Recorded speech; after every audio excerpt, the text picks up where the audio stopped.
बिहार में निष्ठा ऑनलाइन प्रशिक्षण शुरू हो चुका है। 1 अक्टूबर से लेकर 30 अक्टूबर के बीच में हम लोग को 2 कोर्स करने हैं। पहले कोर्स का नाम है बुनियादी साक्षरता और संख्या ज्ञान मिशन का परिचय।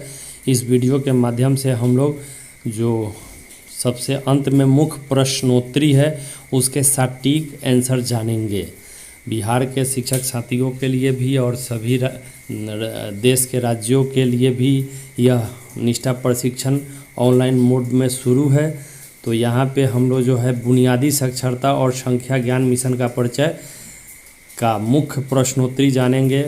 उससे पहले आप हमारे चैनल पर पहली बार विजिट कर रहे हैं तो चैनल सब्सक्राइब करना नहीं भूलेंगे। शिक्षक न्यूज प्लस दीक्षा ऐप से संबंधित हर अपडेट के लिए। तो यहाँ पे जब हम अपने दीक्षा प्लेटफॉर्म पर जाएंगे तो वहाँ पे इस तरह का इंटरफेस आएगा। तो कोर्स को हमें ज्वाइन कर लेना है। कोर्स ज्वाइन करने पर इस तरह का इंटरफेस आएगा तो हम लोग आगे बढ़ते जाएंगे और नीचे जहाँ पे सारांश के नीचे पोर्टफोलियो गतिविधि अतिरिक्त संसाधन और मूल्यांकन, इसको क्लिक करेंगे मूल्यांकन को।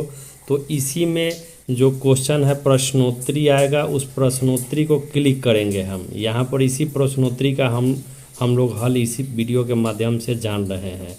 तो इस तरह वह खुलेगा। आपके लिए क्वेश्चन संख्या अलग हो सकता है, मेरे लिए क्वेश्चन संख्या अलग हो सकता है। तो पहला क्वेश्चन मेरे लिए है एनसीईआरटी राज्य और केंद्र शासित प्रदेशों को FLN मिशन के उद्देश्यों के पूर्ति के लिए प्रदान करेगा। 4 विकल्प में हमने लगाया पाठचर्या और शिक्षा शास्त्रीय ढांचा, और 4 विकल्प में हम आगे इसको लगा के क्लिक करके आगे निकले। तो दूसरा क्वेश्चन आया स्कूली शिक्षा के बुनियादी स्तर में भाषा और गणित कौशल का निर्माण करना किसका उद्देश्य है। तो 4 विकल्प में हमने पहला चुना बुनियादी साक्षरता और संख्या ज्ञान मिशन, और यहाँ इसको जब हम लगा के आगे बढ़े तो अगला क्वेश्चन था NP 2020 की आकांक्षा है सभी बच्चे बुनियादी गणित और संख्यात्मक कौशल के साथ खाली डैश सीखे। तो तीसरा विकल्प हमने यहाँ पर चुना है पढ़ना और लिखना। अगला विकल्प जो था बुनियादी साक्षरता संख्या ज्ञान मिशन का दृष्टिकोण है कि सभी पहलुओं को ध्यान में रखते हुए एक सक्षम वातावरण सुनिश्चित हो जो प्राथमिक कक्षाओं में 2025 तक सुनिश्चित करे ताकि प्रत्येक बच्चा कक्षा में। तो 4 विकल्प में हमने दिया बुनियादी साक्षरता और गणित का सार्वभौमिक विकास आगे बढ़ा। तो आया अगला मेरे लिए क्वेश्चन था राज्य और केंद्र शासित प्रदेशों की भूमिका है लक्ष्य की प्राप्ति के लिए योजना बनाना और उनको क्रियान्वित करना। आगे जब मैं बढ़ा तो यहाँ पर मेरे लिए क्वेश्चन आ रहा है ECCE का पूरा नाम क्या है। तो 4 विकल्प में तीसरा विकल्प हमने दिया बाल अवस्था देखभाल शिक्षा early childhood care and education. फिर हम आगे बढ़े तो मेरे लिए अगला क्वेश्चन था सभी हितधारकों को जैसे शिक्षकों अभिभावकों छात्र और समुदाय के लिए मजबूत नींव तैयार करने में शामिल करें। तो 4 विकल्प हैं यहाँ जीवन पर्यंत चलने वाले अधिगमन हमारा दूसरा विकल्प हमने यहाँ पे चुना है और आगे बढ़ा।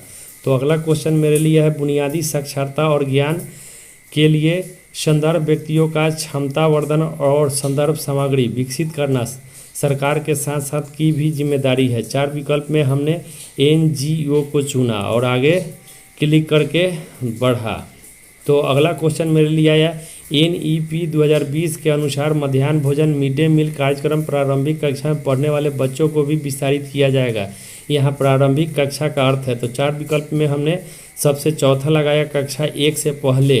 अगला क्वेश्चन था राष्ट्रीय बुनियादी साक्षरता संख्या ज्ञान मिशन सुनिश्चित करेगा कि देश में एक महत्वपूर्ण कदम है हमारे बच्चे तक अर्थ के साथ पठन कौशल बुनियादी संख्यात्मक कौशल प्राप्त करे। तो हमने दूसरा विकल्प कक्षा 3 लगाया। 4 विकल्प था तो हमने दूसरा लगा दिया है कक्षा 3 और आगे बढ़ रहे हैं। अगला क्वेश्चन मेरे लिए है मिशन का विचार है कि प्रत्येक बच्चा खाली डैश पढ़ने लिखने और गणित में वांछित लिखने की क्षमता प्राप्त कर ले। तो हमने पहले विकल्प ग्रेड 3 के अंत तक और ग्रेड 5 के पहले को विकल्प यहाँ चुना और आगे बढ़ा। तो मेरे लिए अगला क्वेश्चन था सरकार में ECE मुख्य रूप से एकीकृत बाल विकास सेवाएं या ICDS केंद्रों के माध्यम से प्रदान किया जाता है जिन्हें खाली डैश के रूप में जाना जाता है। 4 विकल्प में हमने आंगनबाड़ी लिया आगे बढ़ा।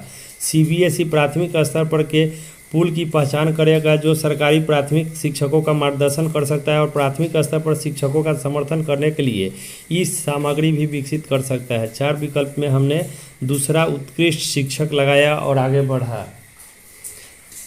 अगला क्वेश्चन है ईसीसी की अवधि है जन्म से 8 वर्ष तक, हमने इसमें लगाया, आगे बढ़ गया। राष्ट्रीय बुनियादी साक्षरता और संज्ञा ज्ञान मिशन का गठन खाली डैश के द्वारा होगा। 4 विकल्प में हमने शिक्षा मंत्रालय लगाया और आगे बढ़ा। FL मिशन में दक्षता हासिल करने के लिए एक राष्ट्रीय पहचान है। 4 विकल्प में हमने सक्षम के साथ भाषा और गणित पढ़ना लगाया और आगे यहाँ पर बढ़ा। तो अगला क्वेश्चन मेरे लिए बना मिशन मोड में तक बुनियादी साक्षरता और संख्यात्मकता के लक्ष्य को प्राप्त करने के लिए राज्यों और केंद्र शासित प्रदेशों की महत्वपूर्ण भूमिका है। तो हमने 4 विकल्प को लिया तो 2025-26 लगा के आगे बढ़ गया। तो अगला क्वेश्चन मेरे लिए है आंगनवाड़ी कार्यकर्ताओं शिक्षकों का ECE प्रशिक्षण स्कूल शिक्षा विभाग के क्लस्टर संसाधन केंद्रों द्वारा खाली डैश होगा। तो मेंटर मैंने लगाया और आगे बढ़ा। NEP 2020 में कक्षा 1 से 3-6 के आयु वर्ग के लिए आंगनवाड़ी विद्यालय वर्ग बाल वाटिका में शिक्षा के खाली डैश का प्रस्ताव है। हमने 3 वर्ष लगाया और आगे बढ़ा। आपके लिए क्वेश्चन अलग अलग हो सकता है। राज्यों और केंद्र शासित प्रदेशों की भूमिका है लक्ष्य की प्राप्ति की योजना बनाना, उनको क्रियान्वित करना और आगे मैं बढ़ा 4 विकल्प लगा के। ECE का पूरा नाम क्या है? 4 विकल्प में हमने यहाँ एक विकल्प चुना बाल अवस्था देखभाल शिक्षा अर्ली चाइल्डहुड और आगे बढ़ा। तो मेरे लिए अगला क्वेश्चन था NCERT देश की एक अग्रणी शैक्षणिक संस्था। यह संस्था शिक्षक प्रशिक्षणों के लिए सामग्री विकसित करने और प्रशिक्षण आयोजित करने के साथ साथ खाली डैशों को प्राप्त करने में महत्वपूर्ण भूमिका निभाता है। तो हमने 4 विकल्प में बुनियादी साक्षरता और संख्यात्मकता लगाया और आगे बढ़ा था प्री स्कूल की शिक्षा सुनिश्चित करती है। प्री स्कूल से प्रारंभिक कक्षा तक जिससे अधिगमन में बेहतर प्रदर्शन हो, स्कूल में पढ़ाई जारी रखने दर बेहतर बनी रहे। निर्बाध ट्रांजैक्शन लगा के आगे बढ़ा तो NEP 2020 के अनुसार मध्याह्न भोजन मिड डे मील प्रारंभिक कक्षा में पढ़ने वाले बच्चों को विस्तारित किया जाएगा। यहाँ प्रारंभिक कक्षा का अर्थ है दूसरा विकल्प हमने चुना कक्षा 1 से पहले की कक्षाएँ और विकल्प लगा के मैं आगे बढ़ा। तो अगला क्वेश्चन था किसी भी बच्चों के जीवन काल में प्रारंभिक वर्ष महत्वपूर्ण होते हैं क्योंकि इस समय किसी अन्य चरण की तुलना में अधिक तीव्र होती है। 4 विकल्प में हमने चौथा दिया विकास की दर और यहाँ पे हम लगाते हुए आगे बढ़े। तो अगला क्वेश्चन मेरे लिए है भावी स्कूली शिक्षा आजीवन सीखने के लिए और संख्यात्मक की बुनियादी समझ जीवन के लिए आवश्यक आधार है। NEP 2020 तो यहाँ 4 विकल्प में हमने दिया दूसरा विकल्प पढ़ और लिख पाना, आगे लगा के मैं बढ़ा। तो अगला क्वेश्चन है बुनियादी साक्षरता संख्या ज्ञान का तात्पर्य स्कूली शिक्षा के बुनियादी स्तर में पर्याप्त खाली डैश का निर्माण है। तीसरा विकल्प हमने चुना साक्षरता और संख्या ज्ञान और आगे बढ़ा। देखते हैं क्या होगा आगे। बुनियादी शिक्षा का मुख्य केंद्र है तो पहला विकल्प हमने चुना बच्चों के सर्वांगीण विकास और क्लिक किया तो आगे बढ़ गया। अगला क्वेश्चन आया NCERT राज्य और केंद्र शासित प्रदेशों को FLN मिशन के उद्देश्यों के पूर्ति के लिए प्रदान करेगा। तीसरा विकल्प हमने पाठचर्या और शिक्षा शास्त्रीय ढांचा चुना और आगे बढ़ा। 3 विकल्प में हमने अगला क्वेश्चन सभी बच्चों के लिए बुनियादी साक्षरता संख्यात्मक कौशल प्राप्त करना त्वरित राष्ट्रीय होना चाहिए।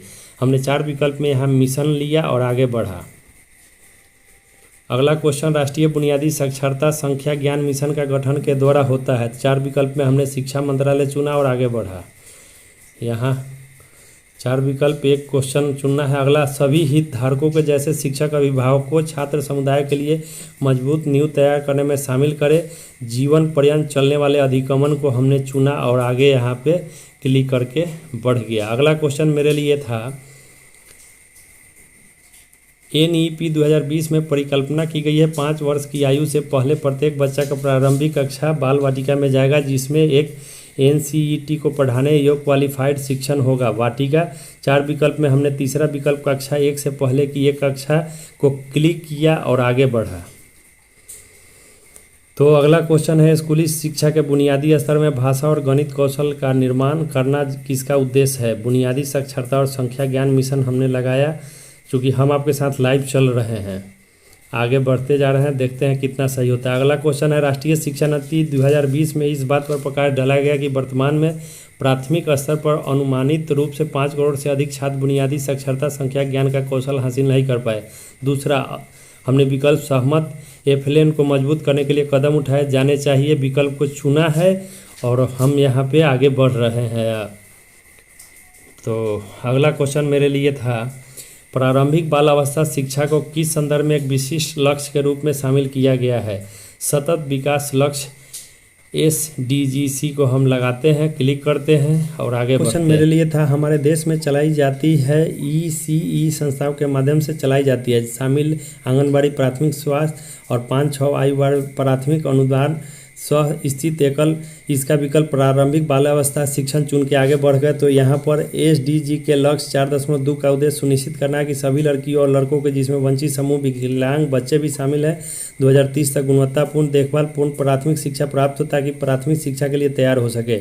एक विकल्प हमने पहला चुना है प्रारंभिक बाल्यावस्था विकास, क्लिक करते हैं और यहाँ पर चलते हैं आगे क्या होता है ये तो बाद में पता चलेगा। पहले हम लोग और यहाँ 20 का 20 हमारा क्लिक कर दिए हैं। अब देखते हैं कितना मेरा स्कोर आता है इसमें। आप देख रहे हैं स्क्रीन पर 20 में 20 मेरा अंक सही हो चुका है। इस प्रकार आप अपने प्रश्नों का भी हल कर सकते हैं। काफ़ी सूझबूझ से दीक्षा प्रशिक्षण हम लोग को इस बार करना है। 70 अंक कम से कम लाने हैं। 70% लाने के लिए आप हमारे चैनल पर बने रहिए और चैनल वीडियो पसंद आए तो लाइक शेयर, और अगर किसी प्रकार की कोई समस्या दीक्षा पोर्टल से संबंधित या कोई अन्य परेशानी हो तो बेहिचक आप कमेंट करके सेक्शन में बता सकते हैं। फिलहाल अभी तक के अपडेट के लिए इतना ही। मेरे चैनल पर आप पहली बार विजिट कर रहे हैं तो चैनल सब्सक्राइब करना नहीं भूलेंगे। शिक्षक न्यूज़ प्लस दीक्षा से संबंधित हर अपडेट के लिए धन्यवाद।